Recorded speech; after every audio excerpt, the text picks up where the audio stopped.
pessoal, eu sou a Cíntia, fundadora da Estilo 5.0+, uma plataforma de comunicação dedicada para mulheres com mais de 50 anos interessadas, conectadas e curiosas. Hoje a gente vai falar um pouquinho sobre o fim do ciclo de emprego empresarial e os novos desafios possíveis para os 50+.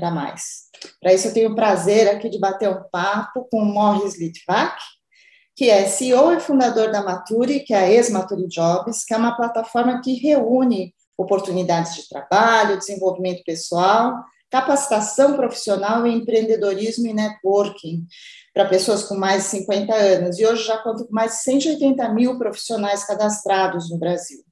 O Morris é formado em engenharia de software, com pós-graduação em gestão de inovação social pela Amani Institute e extensão em empreendedorismo e inovação pela Universidade de Tel Aviv. Ele é palestrante e um dos especialistas no mercado de longevidade mais conhecidos aqui no Brasil.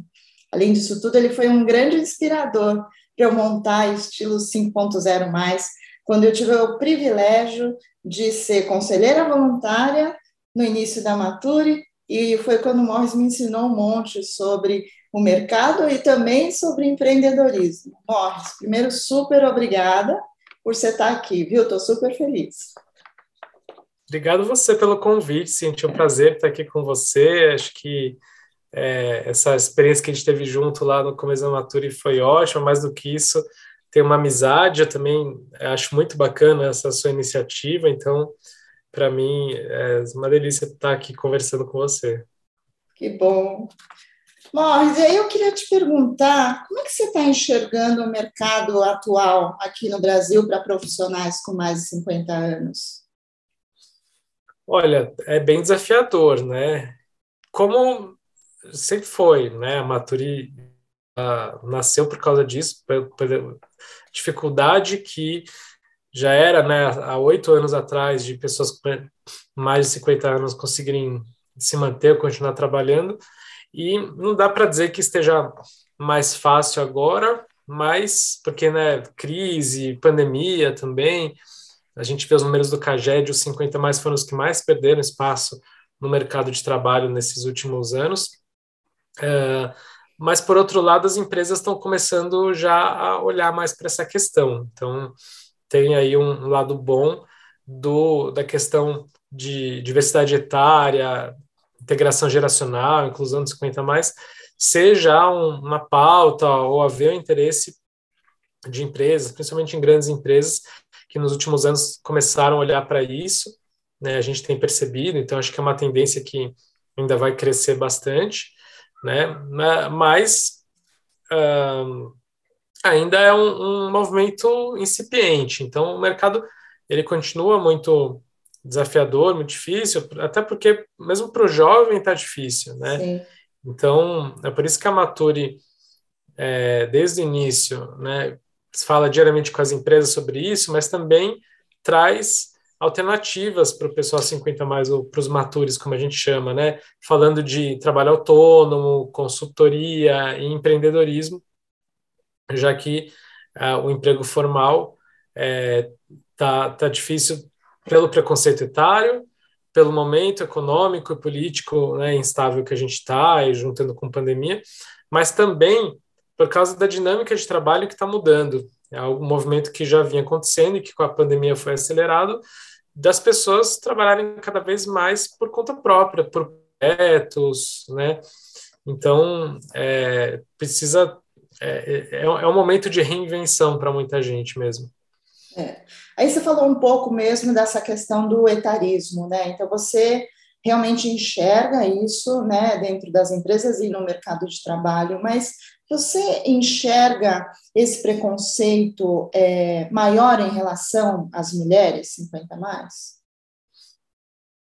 Sim, não tem dúvida. O preconceito etário ele é mais cruel com as mulheres. Ele começa mais cedo, né?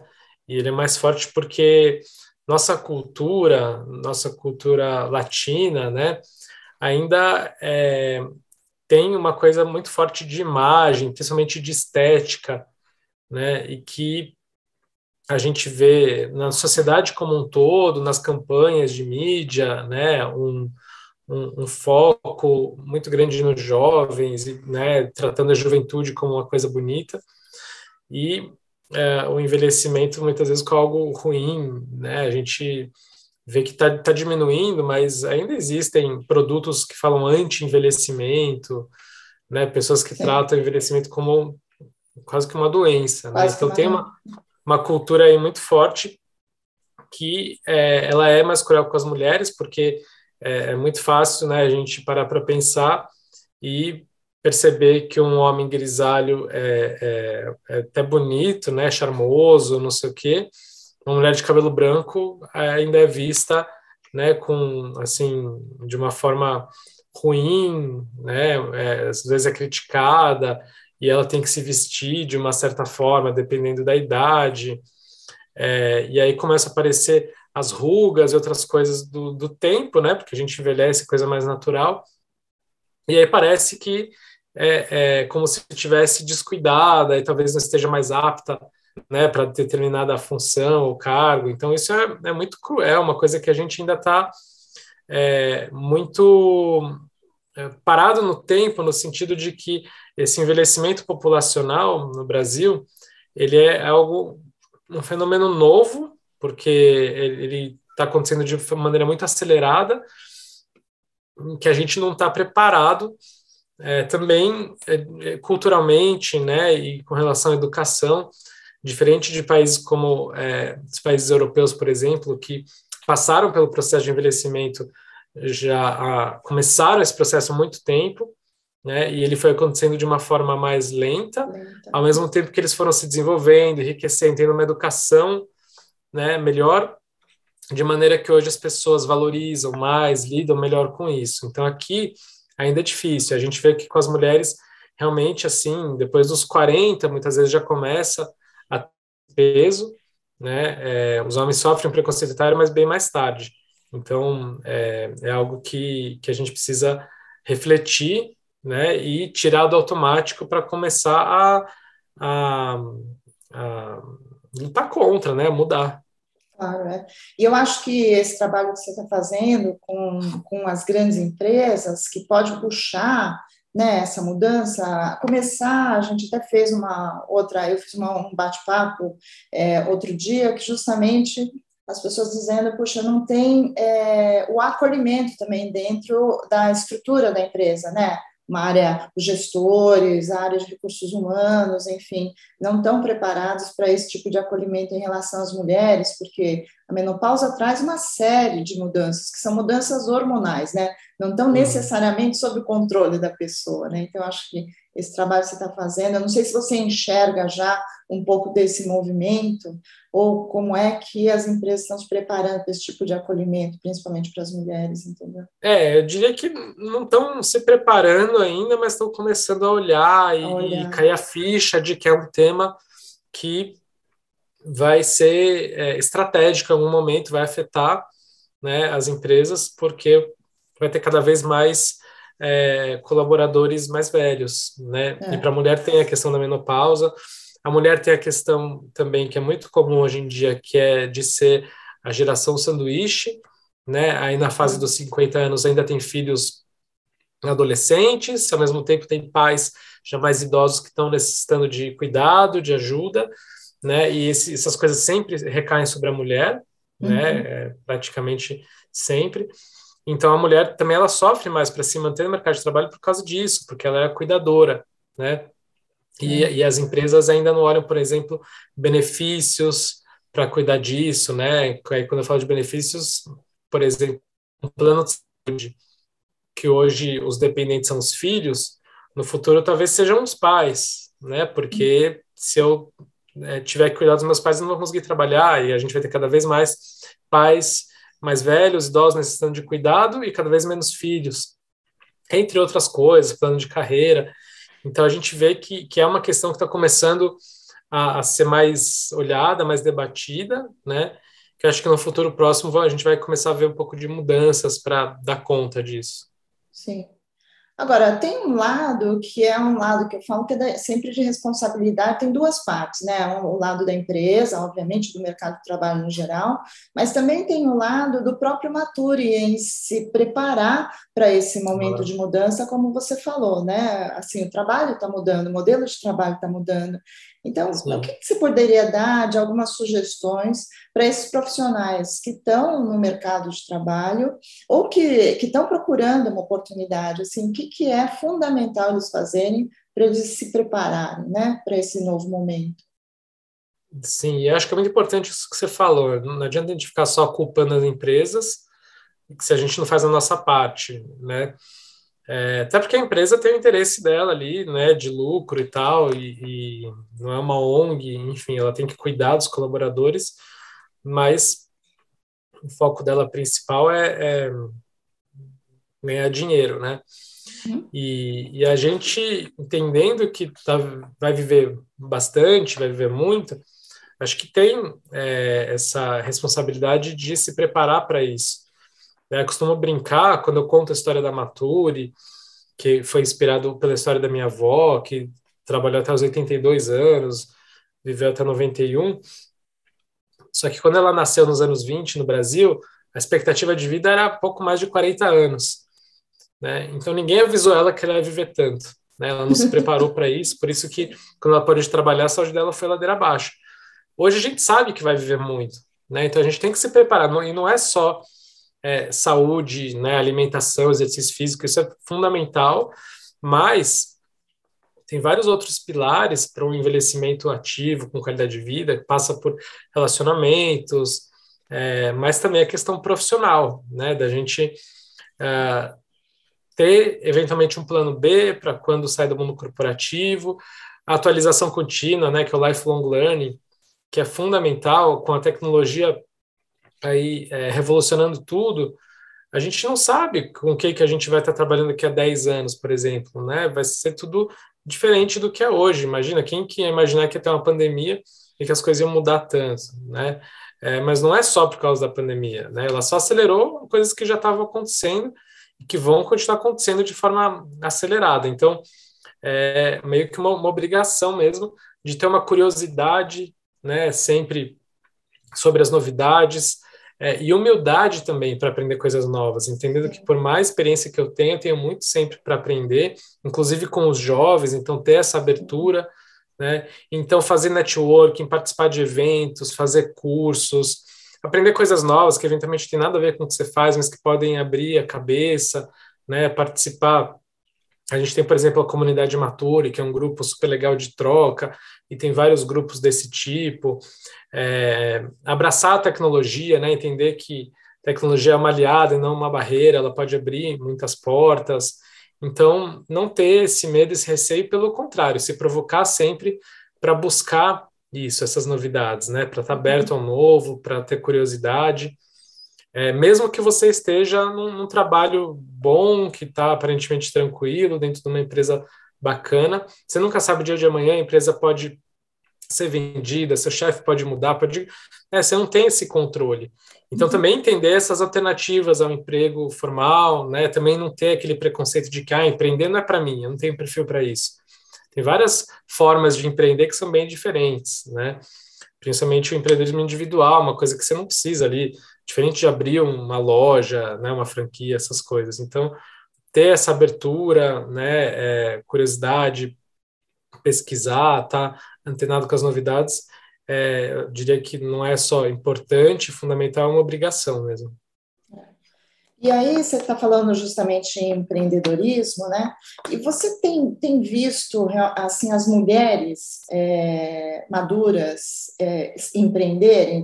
Tem percebido esse crescimento? Porque em alguns papos que eu tenho feito sobre empreendedorismo existe essa coisa cultural muito forte do machismo, também no lado feminino tem algumas questões culturais de insegurança, né, de maior dificuldade para ir lá e fazer um pitch, né, que é buscar investimento. Como é que Uhum. você vê esse negócio do empreendedorismo? Tem essa diferença de homem e mulher e tem crescido mesmo para as mulheres? Sim, acho que sim para as duas perguntas.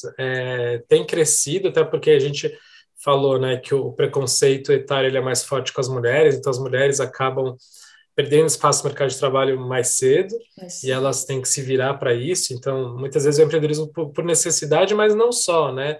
Também a partir do momento que a mulher percebe que ela pode fazer outras coisas, ela vai atrás dos sonhos, de coisas que ela gosta, se identifica mais, que tem mais a ver com o propósito dela, né, nesse momento de vida. Então, eu tenho percebido, sim, eu tenho visto cada vez mais mulheres aí querendo tirar uma ideia do papel, começando seus projetos, o que é ótimo. Por outro lado, tem essa questão, quando a gente fala do empreendedorismo mais, como posso dizer, me fugiu a palavra, não é, estou pensando aqui ganancioso, mas ganância leva a algo... Hã? Ambicioso. Isso, essa palavra, ambicioso. Então, por exemplo, quando a gente fala de startup, de uma coisa mais tecnológica, né, de uma ambição de ter um negócio grande, a gente percebe que isso continua sendo mais comum nos homens, né? Nos jovens isso ainda é comum, ainda que, né, com mulheres jovens já está mudando um pouco essa visão, mas nos matures, os homens ainda têm mais essa ambição, né, de eventualmente querer criar um negócio tecnológico para bombar e crescer, não sei o quê. E as mulheres, a gente ainda percebe mais a vontade de fazer coisas talvez mais caseiras, mais manuais, menores, ou trabalhar individualmente, ou com, né, uma sócia, coisas assim que são legais, podem ser super bacanas, mas talvez sem tanta ambição. Né? E acho que isso, lógico, provém do machismo, toda a nossa sociedade, é uma geração, né, que viveu um machismo sempre muito forte, né, e talvez não tenha tanto essa visão, essa ambição, que é uma coisa que a gente precisa mudar, e a gente lançou recentemente um programa junto com o Sebrae, super legal, em São Paulo, que é o Silver Startup Lab, que é um programa de aceleração para startups de pessoas com mais de 50 anos. E aí a gente fez um evento de lançamento e trouxe no painel 2 empreendedoras 50 a mais, que estão utilizando tecnologia para crescer esse negócio, uma que trabalhava com alimentação e agora, quer dizer, em função da pandemia, criou um e-commerce para vender comida congelada, e outra que começou, depois de 60 anos, ela e a sócia, um negócio completamente já digital, né? Uma plataforma que faz o match para pessoas morarem juntas e tal, que é super legal, mas são exceções ainda, né? Então, é legal mostrar esses cases para inspirar, mas ter mais mulheres, assim, mudar um pouco, né, essa mentalidade que ainda existe, que é um fato e que não tem, né, eu acho que sentido, né, é mais uma coisa cultural mesmo. E que tipo de sugestão você poderia dar para essas mulheres que têm esse tipo de dificuldade? Porque realmente é uma dificuldade, né? Como é que elas poderiam quebrar um pouquinho, você acha, esse tipo de barreira? Acho que tem essa questão cultural, né? Que, lógico, que uma coisa que a gente não muda de uma hora para outra, essa cultura, mas primeiro, o autoconhecimento, acho que ele é sempre muito importante para a gente entender o que trava, quais são as nossas barreiras, né? E o que a gente gosta, o que a gente realmente quer fazer. Mas a tecnologia é algo que hoje, de fato, permite que qualquer um possa ter a ambição de criar um unicórnio, uma coisa grande, né? Não precisa ser necessariamente uma coisa gigantesca, né? Uma startup bilionária, mas uma coisa grande no sentido de que a tecnologia ajuda você a escalar o negócio, né? Ter maior abrangência e tudo isso. Então, ainda tem, né, ainda é forte essa coisa de que tecnologia é mais coisa para homem do que para mulher e tal. A gente vê muito mais engenheiros homens do que mulheres. Então, acho que é legal conversar sobre isso para quebrar um pouco isso, e entender que não tem o porquê, né? Tecnologia não é coisa de homem, muito pelo contrário, todo mundo pode e deve, né, se jogar nisso para poder entender todas as oportunidades que a tecnologia abre para você, eventualmente, através do mundo digital, ter essa ambição, né? Mas não só no mundo digital. Acho que hoje tem muitos cases bacanas que podem ajudar a inspirar mulheres a pensar grande. Mas acho que se juntar, né, essa força de mulheres juntas, eu acho muito bacana, eu vejo muito isso hoje na juventude, né, de mulher ajudar mulher e tal, Sim. quebrando uma coisa de que a gente via bastante num passado, né, não tão longe, de competição entre as mulheres. Então, acho que mudando um pouco esse mindset também ajuda. Eu costumo dizer assim, o lado bom é que realmente eu acho que as coisas vêm mudando, né? Porque precisou até criar uma palavra que é só para mulheres, que é a questão da sororidade, né? Assim, que quando eu comecei a ouvir essa palavra, eu falei, meu Deus, né? Precisou criar uma palavra específica. Então, eu acho que a gente também, que é da geração das baby boomers, né? Que somos, acho que talvez da geração que passou por tanta mudança e tal, a gente também tem essa responsabilidade, porque também as mulheres são mães, e muitas vezes mães de homens e mães de mulheres. Então, a gente tem essa obrigação, porque só vai ajudar, né? Para os dois lados, para esses desafios novos, né? Que eles vão passar, que é a respeito à mulher e a mulher mesmo poder ser mais independente, enfim. E tem muitas iniciativas hoje que são legais de conhecer. Você falou disso, me lembrei de uma fala da Ana Fontes, que ela, nas palestras dela, fala assim: metade da população é mulher, a outra metade é filho de mulher, né? Ou seja, as mulheres que têm o poder, e ela criou a Rede Mulher Empreendedora, que é uma instituição incrível, faz um trabalho super legal de apoiar mulheres no Brasil inteiro com relação ao empreendedorismo. Tem o Grupo Mulheres do Brasil, tem muita coisa legal hoje que as mulheres podem procurar, que vão receber muito apoio. Maravilha. Morris, acabou o nosso bate-papo de hoje, né? Espero que a gente tenha outros. Foi rápido. Foi rápido, mas queria te pedir para deixar aí uma mensagem final para as nossas seguidoras, para a nossa audiência, enfim. Bom, queria dizer que foi um prazer, quando o papo é gostoso assim, ele voa, né? Então foi ótimo estar com você, eu fico super à disposição. E para quem quiser saber mais sobre a Maturi, pode procurar a gente, entrar no nosso site, que é maturi.com.br, se cadastra lá, é gratuito, seja para ver vagas, se candidatar, seja para receber novidades, fazer parte da nossa comunidade, saber também sobre empreendedorismo, os nossos eventos. Em agosto a gente vai ter o Maturifest 2022, que vai ser híbrido, que já vai ser super legal. Então tem bastante novidade, seguindo nas redes sociais, onde a gente vai colocando essas coisas também. Temos o nosso blog, enfim, estamos aí super à disposição. Quem quiser me procurar diretamente pode me adicionar no LinkedIn, mandar mensagem. E quero também te parabenizar aí, desejar muito sucesso na Estilo 5.0+, que eu também sou fã. Obrigada, Morris, obrigada por tudo, obrigada pelo teu tempo, por dividir teu conhecimento, viu? Obrigadão. Até a próxima. Foi um prazer. Até, um abraço. Outro.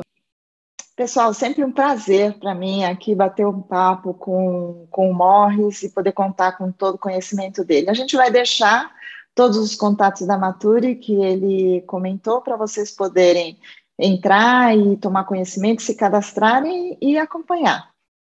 E se vocês estão acessando um dos canais da Estilo 5.0+ pela primeira vez, não esqueça, se for no YouTube, se cadastre, dê um like, ative o sininho. Siga nossas páginas, tanto no Instagram quanto no Facebook, e também acesse o nosso site. Venha participar com a gente da revolução da longevidade e também sugerir outros temas que vocês gostariam de ver nos nossos canais. Um abraço.